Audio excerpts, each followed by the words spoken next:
Welcome everyone to Straight from the Paws. Today I'm very excited because we actually have our own vet from New Bedford, Mass. Now we've had the contract with New Bedford for a long time, as you all know, and it's been a long time before we actually have a vet working with us from New Bedford. So I'm very excited to introduce you to Dr. Brito.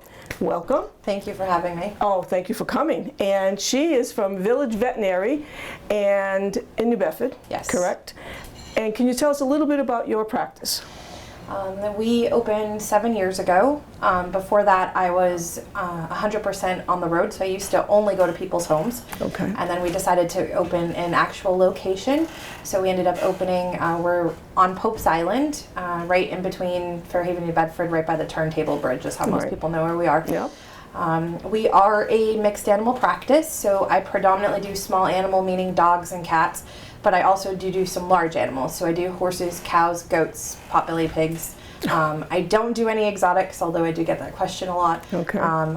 If you have an exotic, go to Mattapoisett. That's my words of wisdom. But other than that, I pretty much see almost everything else.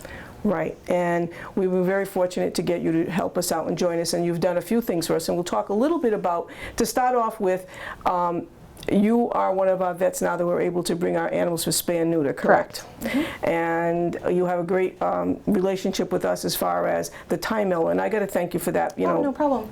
Personally, I want to thank you because, I know that we're having a hard time during COVID to get appointments and so on and so forth, and you've been very good for us. You helped us out a great deal, and doesn't go unnoticed, believe me. Really, really appreciate it because, it's a difficult time, as we all know, absolutely. And we continue to struggle during this difficult time, but you've been there for us. And during this difficult time, we have also started to go and get animals that are from other states and even Puerto Rico, out of the country. And lo and behold, I say, okay, who's going to come in and check these animals out? And I hear Jackie, and I'm like, Dr. Brito's coming in? And yeah, Dr. Brito's coming in. I'm like, really? So she does that too. So can you explain to the audience a little bit about that? Sure. So in order for me to do the large animal medicine that I do, part of the requirement for that is to be USDA certified. So I am already partially required in order to do some testing that's required for horses. So every 3 years I get recertified by the USDA. I have to take modules and pass a small exam. And that certification allows me to write health certificates for animals to cross state lines, also to do certain tests that are required for legal transport, like I said, specifically horses. So that certification allows me to release animals from quarantine. Because that certification requires me to study foreign animal diseases that aren't common in the US, that's all part of that education. Wow. So that certification is required in order to release quarantine animals. So I do it for a couple different facilities. Animals that come in out of state, Massachusetts current regs are any animal that comes in has to be quarantined for 48 hours. What that quarantine, there's often a lot of question, what am I looking for? I do a physical, but it's not a typical full physical like you would get at your regular vet. I am looking for contagious disease. I'm looking to make sure that animal isn't bringing something that would potentially be a risk to our native population. That's really what that exam is all about. Wow. And it's 48 hours, and then what we do is we contact you and make an appointment for you to come in? Right, so so they have to be within quarantine for 48 hours. So I examine them at the end of the 48 hours, make sure everybody's healthy, we check their temperature, make sure everyone's doing okay, and then they're released and they can go into regular kennels mixed with the regular population or go to their new homes, as the case may be. Have you seen an influx more of this going on than in the past, let's say 2-3 years? Because of COVID, people are home, so acquiring new pets is definitely a thing at the moment. So we are seeing a large increase in the number of pets that are being acquired. As everywhere, they're coming from all different sources. Yes, the number of dogs and puppies that are coming into Massachusetts right now is definitely at an all-time high. Now, for myself, I've been doing this, we're 25-year anniversary this year, which I keep Congratulations. pushing on. Yes, thank you. And I crazily have been doing this for 24 years. Lucky me. And so I think about it, and initially we had said we didn't want to bring animals in from other states. So that was sort of the board's, mantra. We're not doing that because there's enough animals here that have to be taken care of.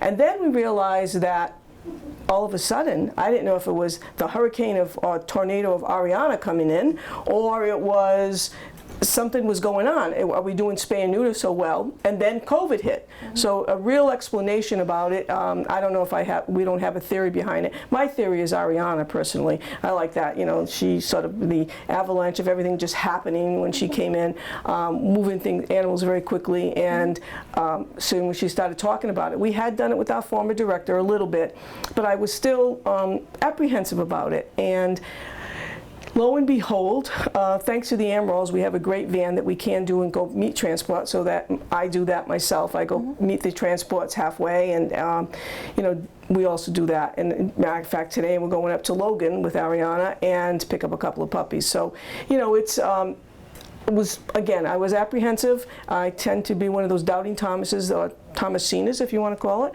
that I just didn't want to do that. But I think it's needed, and I think you know, when I see some of the pictures, Ari will say to me, "Look at this picture. Can't you don't you want to just get that animal?" I'm like, "Yes." She's not allowed to go to Puerto Rico at all, ever. She's not allowed to go, because I think she'll just stay there and take care of all the animals. So I'm afraid of that. But you know, it is interesting to see all the animals coming in, and I think people are very happy. And we've never had so many puppies, because animals were doing so good with spay and neuter. Absolutely. We weren't getting a lot of puppies in. So that has helped us a great deal. So to answer that question, we really don't know, but I personally like my personal answer. So my next thing is, I know some people have been asking me this question, and since I have a vet in today, this is kind of a dramatic question, but people have been saying that the veterinarians are really taking a hard hit personally, emotionally, and physically because of COVID. And people are concerned a lot. I know people have talked about suicide rate of veterinarians going up. Can you address that in any way? Certainly. COVID put everyone, there was suddenly an unknown. So we were dealing with a huge change in life, a lot of fear, a lot of anxiety. And we were, or are, considered essential. So veterinary hospitals never closed. We've been open during this entire pandemic. So we were essentially working with the public just like your doctors and nurses were, except that we weren't really considered essential. So we were expected to be open and expected to work, but we weren't really allocated the same level of concern. But we still have to protect our staff and protect the animals as well. And so there's been a lot of anxiety. A lot of us moved to what we call curbside, meaning that we aren't allowing clients in the building, just because it is very unrealistic to try to clean and have one person in, and it just was not a safe situation for our staff. We were doing our best to protect ourselves and protect our staff. I'm a one doctor practice. If I'm out sick, that's 14 days of no doctor in my office. So I have to survive as a business, and I have 14 days I can't provide services to my clients. So that's a big risk. Anytime, you know, we all work, you can't restrain an animal and do an exam on an animal by yourself. So no matter how you do it, you're going to be on top of whoever you're working with. There's no way to maintain 6 feet of social distance and effectively do our job. So the best option for everyone to try to keep everyone safe was to go to curbside.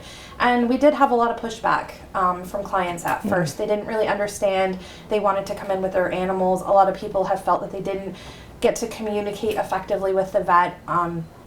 And I understand. I completely understand the anxiety for clients. I understand that. We're just doing the best we can to try to serve the needs of everyone, as well as keep ourself and our staff safe.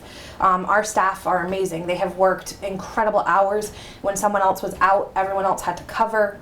So everyone in the vet community has just been working very, very hard. And couple that with very frustrated clients because they can't come in or they can't get what they need. And when COVID first started, a lot of veterinary hospitals pushed back routine appointments, so they would only see emergencies. Right. And every hospital was different, but that was kind of the general accepted practice because no one knew how long the shutdown or quarantine was going to last. So that's what we were instructed to do. So because for a few months everyone pushed appointments back, we are now backlogged. We're still catching up to that backlog, and add to that all these people that have gotten new pets.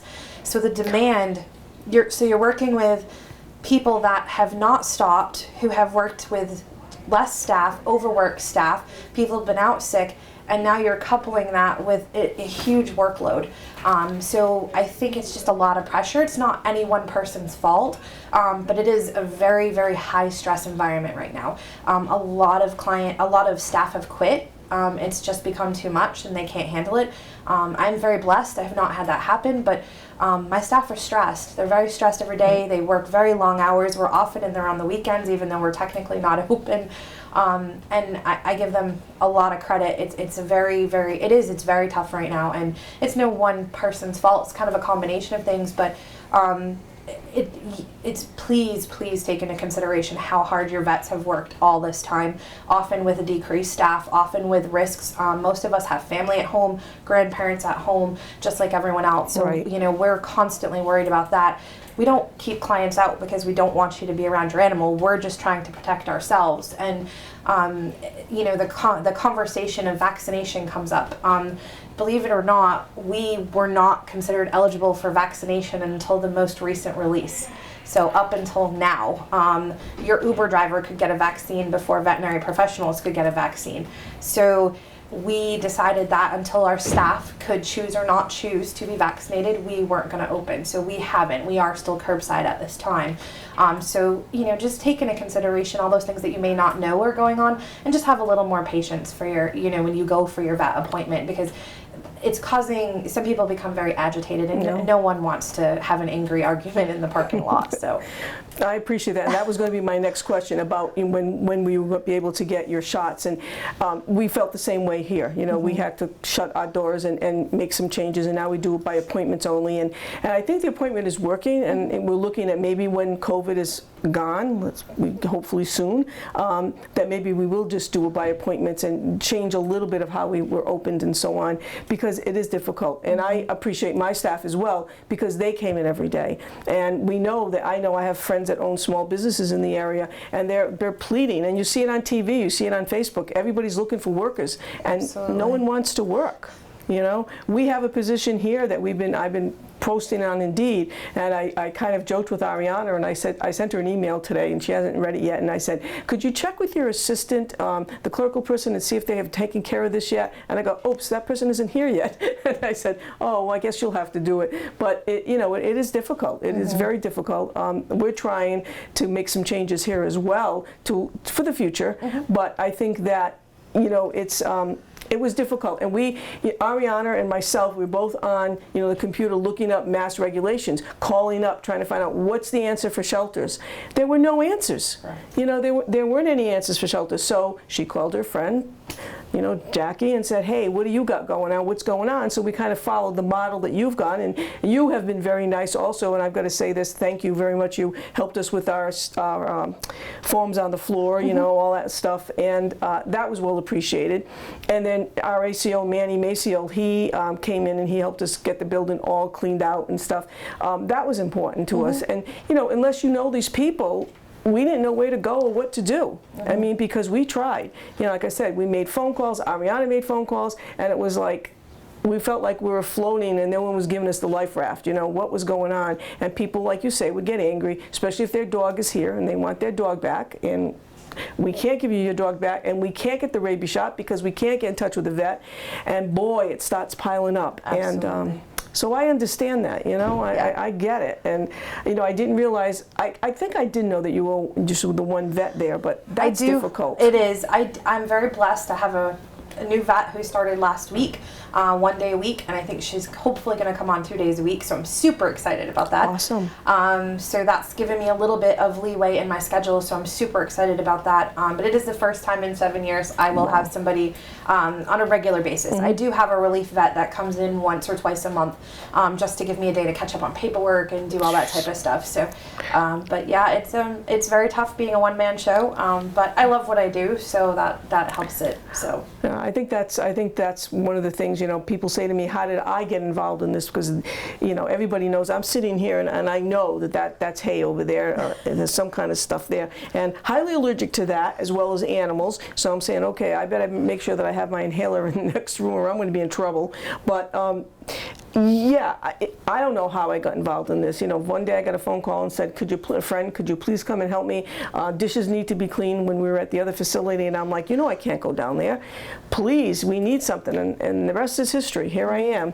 And I've learned a lot. I've met a lot of nice people in the animal field. You know, people will say they're odd, and they are odd. People, you know, we are kind of a bit odd, and we are different, but we do okay. You know, I think we understand each other, and it works out really well. Could you tell me, we were trying to figure out what exactly is this animal? He is a Muscovy duck. Okay, there you go. Lucy, now we know, Muscovy duck. Okay. Yes. Wow. And will he survive? How long will he survive being not in the water? They prefer to feed in the water, but they don't actually have to be in the water. Okay. Ducks spend a portion of their time out of the water naturally, but they prefer to eat in the water. Their preferred food is in the water. So he should be okay for a bit as long as he's meeting his nutritional needs, but he would prefer to have access to a source of water to play in and everything. Wow. Okay, so my next thing is, we've talked about the veterinary's end of it, but the environmental concerns have, you know, throughout the world have changed, and so people are concerned again about, you know, I know there was a problem, and I'm not going to mention any particular company, but some problems with flea and tick control and all that.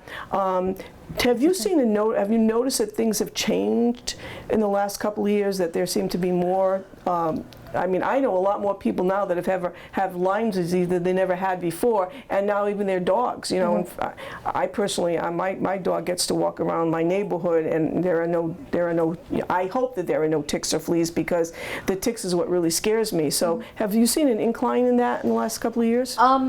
So there's been quite a lot of change in flea and tick medications for dogs and cats over the last couple of years.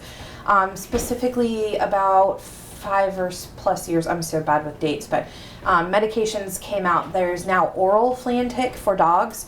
There's a variety of options, but they're all the same sort of class of chemical.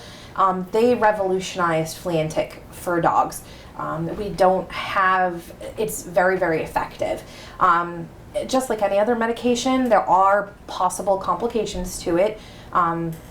We kind of have a joke in veterinary medicine that if you look hard enough, you can find somebody that had a bad reaction to something. Right. So yes, if you look, there are bad reactions to everything. The most recent thing being, I believe, the Seresto collar that you were talking about. Yes, any medication, just like a person can have an allergy to penicillin. You could receive penicillin 5 or 6 times and then have an allergic reaction to it. That would be me. That same sort of individualized reaction can occur in a dog. So that is just something, anytime you give a medication, and when you're using a flea and tick or a Seresto collar, it's still a chemical, no matter how you cut it. So that's something you have to weigh as an owner, the risks versus the benefits. I always tell my clients that if you want to use a product, that you do your research and ask your vet if you have any questions. I'm always happy to answer any questions for my clients. You know, I would rather they ask me than Google. So if you really have a question, bring that list of questions with you and ask your vet your questions. We're always happy to address your concerns. Only you can make a decision as to what you think is best. Do I use oral flea and ticks on my dogs? Absolutely. I breed dogs, I show dogs, and specifically I have Australian cattle dogs, and they're very busy, very outdoor dogs. So I feel safer knowing that they have that medication on board. As far as the prevalence of per se Lyme disease, I've been very lucky. I'm a strong believer in the vaccine as well as the oral flea and tick medication. So we have a strong program in my clinic into encouraging clients to use both things in conjunction. And if I have a dog that's been vaccinated appropriately combined with the oral flea and tick medication, I've seen actually a major decrease in Lyme disease compared to years previously. Interestingly enough, the science that has gone into the dog vaccine is actually going to be brought to a human vaccine. There will be a human Lyme vaccine introduced if everything goes the way it's supposed to, probably within the next 2 years. based off of the technology in the dog vaccine, which is very interesting. That is interesting. Wow. See? Wow, I didn't know that. Now, I have one question about the vaccines. Sure. Also, a couple people have asked me, and of course I say to them, I'm not a vet, I have no idea. But some people were concerned, and you mentioned about Google. People have purchased, and I won't mention, company, but they'll purchase the Seresto or something online, and they're saying that those aren't the original company. That isn't the correct company. Is that true? So what happens is that the internet is an amazing place. So you can order a product through any sort of supplier. Seresto is actually sold over the counter, meaning that you don't have to have a prescription in order to purchase it. So that means that the supplier, whoever you happen to be buying it from, could have purchased it in China and have it shipped over here. And it doesn't mean that in China, that's not an acceptable Seresto collar, but that collar or product when it arrived here in the US or did not necessarily be manufactured under United States regulations. So just like any other country, not all countries' regulations match our regulations. So when they talk about that, usually what they're implying is that that product was usually made outside of the US. So it met whatever requirements were needed in the country in which it was manufactured, but it may not have been manufactured in the United States. Wow. So it was, or most likely actually produced by the company, just produced produced by the company, but produced in a different country where regulations may or may not be the same. So that's why sometimes the packaging doesn't look the same or something along those lines. It's not a counterfeit, it's just usually not produced in the US, so the packaging looks a little bit different. And because of that, they can't guarantee that it's the actual same manufacturing as what occurs here in the US. Interesting. That is very interesting. I would not have. I like I said, I had no answer for a couple of people that asked me that. Two friends that actually were using it and were concerned and spoke to a vet, and the vet said, "Oh, don't worry about it. It's going to be okay." And they were like, I said, "Well, you got to have faith in your vet. If you don't have faith in your vet, then you better find another vet." That's my approach. But yeah, that was scary. If you're ever in question or you're not sure, you can always purchase these products directly from your veterinarian. Right. It's not a money-making scheme. It's just to ensure that we know the source as to where the medications have come from. So that's usually why we're trying to sell it to you directly, not through a third-party source. So that's often the question I get. There's no magic change because it came from us. It's just we can guarantee you it came from the supplier and we're providing it directly to you. Okay, I have another question. I've been seeing online, Facebook, I check, and one quick question about the farmer's dog food.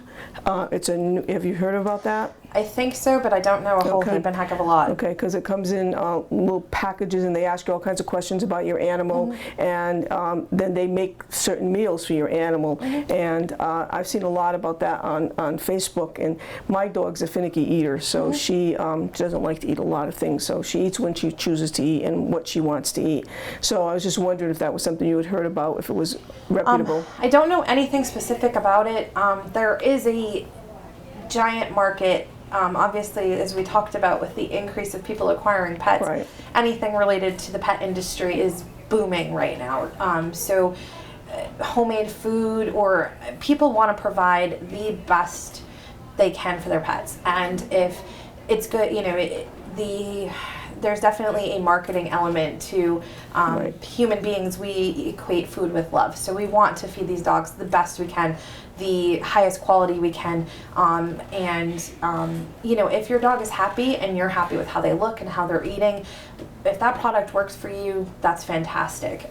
If you have a specific question or you're not concerned, again, bring a copy of the nutritional report, bring it to your vet, ask them questions. I don't know enough about the specific company to tell you for sure, but I can tell you commercially produced food does have to go through certain levels of testing. I don't know about that particular company specifically, but I would expect it's gone through some sort of testing. But I would ask questions if anybody has any concerns. I would ask a lot of questions myself, but I can't believe it's almost time for us to end. And what I'm going to say is I'm going to put you on the spot. Okay. I really enjoyed listening to all the information you gave us, and I would like to invite you to come back again. Okay. Maybe like in the winter time, we can talk about animals in the the winter. I usually have a vet come on or ACO come on during that time. But I personally learned a lot today, and like I said, I've been doing this for quite a few years. So I want to thank you very, very much for coming on board with us. And very knowledgeable, and I thank you. And she also has that color that we like here, cranberry. So I felt it was kind of like a good relationship, partnership, family. Cranberry. That's our color too. So I want to thank you very much for coming. I hope you all enjoyed listening to Dr. Jackie speak to us today. And have a great day and stay safe.